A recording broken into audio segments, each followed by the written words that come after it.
Hello दोस्तों, स्वागत है आप सभी लोगों का फिर से हमारा एक नया वीडियो में। तो आज हम सकमा समुदाय के सामाजिक जीवन और उनके परंपराओं के बारे में बातचीत करेंगे, जैसे गर्भावस्था, बच्चे के जन्म, शादी, मृत्यु और कुछ सामाजिक रस्म को किस प्रकार पूरा करते हैं। इस वीडियो के माध्यम से जानेंगे। यदि आप हमारे चैनल पर नए हैं तो हमारे चैनल को जरूर सब्सक्राइब करें।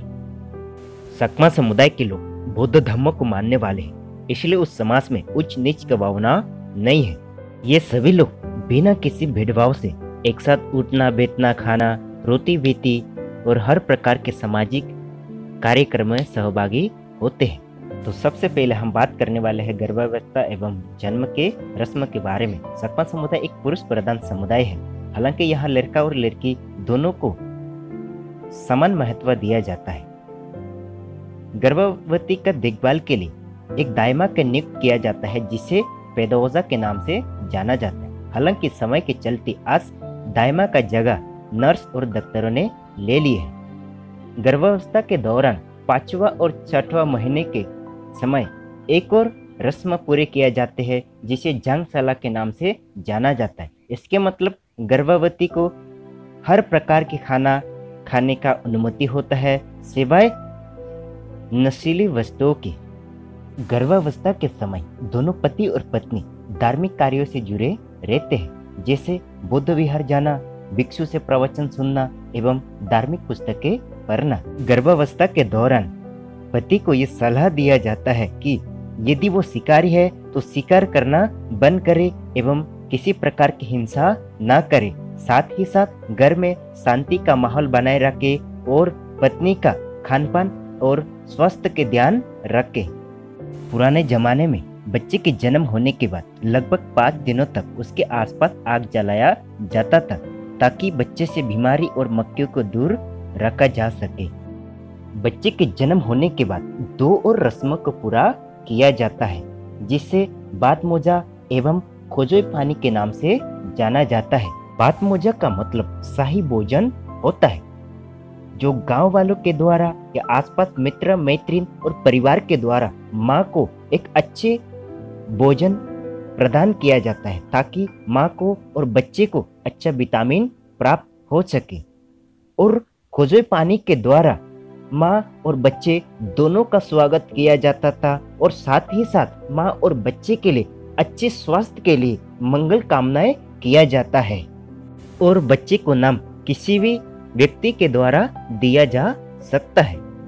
जन्म के रस्म के बाद आता है शिक्षण के रस्म।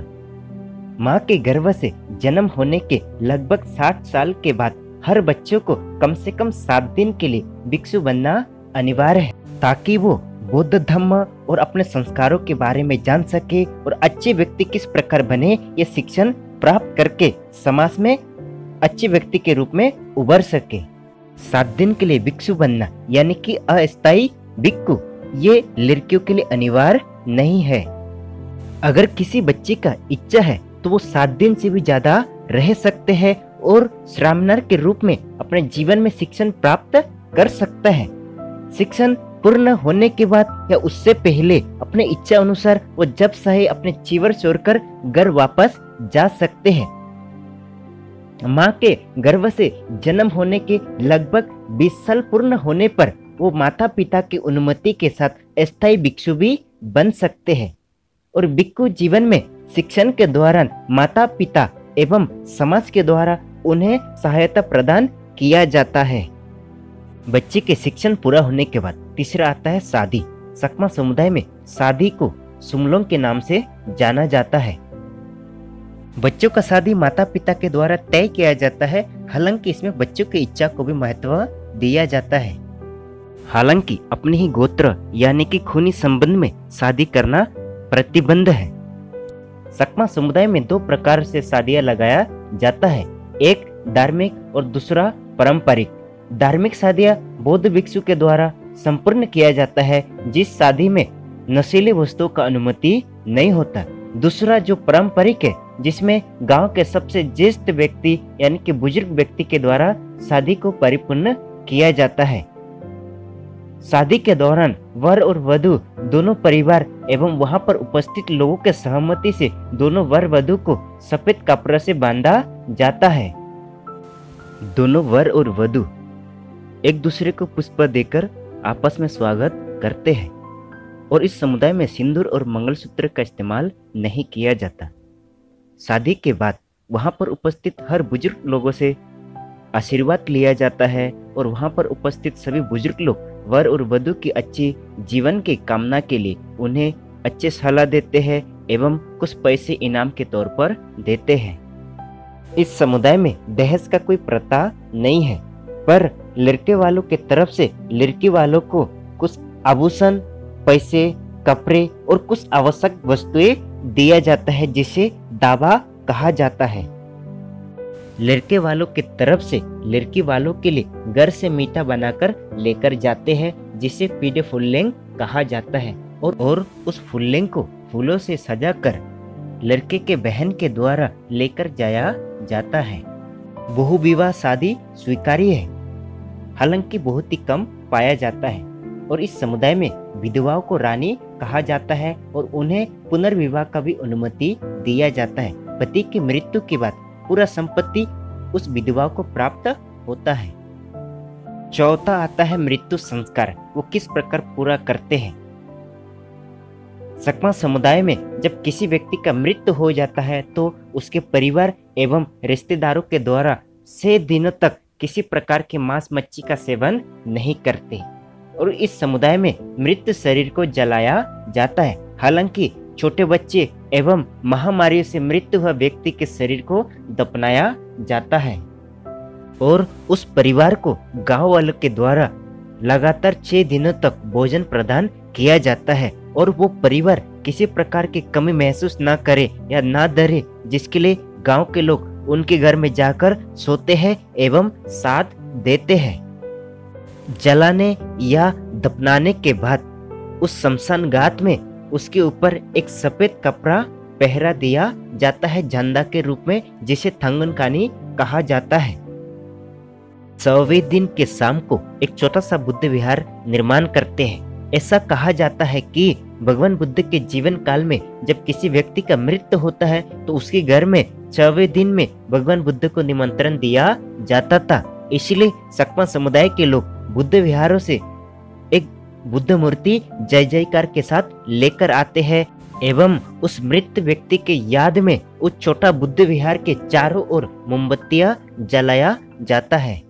7वें दिन में मृत्यु संस्कार को पूरा किया जाता है, जिसे सकमा भाषा में 7 दिन के नाम से जाना जाता है। इस 7 दिन को पूरा करने के लिए पूरे गांव वाले सहभागी होते हैं, आर्थिक, मानसिक और शारीरिक रूप से मदद करते हैं, जैसे पैसे, चावल और सब्जी उस परिवार को प्रदान करते हैं। और इस दिन भिक्षु संघ को निमंत्रण दिया जाता है, भिक्षु संघ को दान किया जाता है और भिक्षु संघ के द्वारा सभी समुदाय के लोगों को प्रवचन किया जाता है।